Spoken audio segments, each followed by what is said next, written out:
এগুলো করে এই বালির বাঁধ দিয়ে মমতা বন্দ্যোপাধ্যায় এবং তার ফ্যামিলির তার সরকারের চুরি আটকানো যাবে না।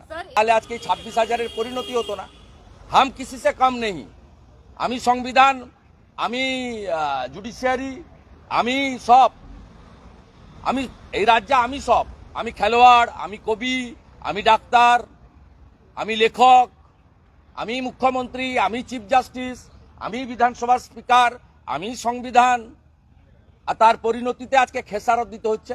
22 সালে মাননীয় জাস্টিস, তদানীন্তন জাস্টিস অভিজিৎ গাঙ্গুলি যা বলেছিল না মেনে প্রায় 200 কোটি টাকা এক্সচেকার থেকে খরচ করেছে পশ্চিমবঙ্গের এই 5,000 5,500-কে অযোগ্যদের বাঁচানোর জন্য।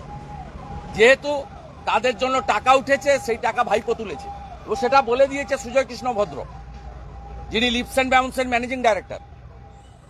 যে কোম্পানির ডাইরেক্টর হচ্ছে অমিত ব্যানার্জি, মমতা ব্যানার্জির দাদা, রুচিরা ব্যানার্জি, লতা ব্যানার্জি, যে কোম্পানির ডাইরেক্টর 73 মিনিটের ভয়েস রেকর্ডে 73 বার অভিষেক ব্যানার্জি বলেছে। তো পরিষ্কার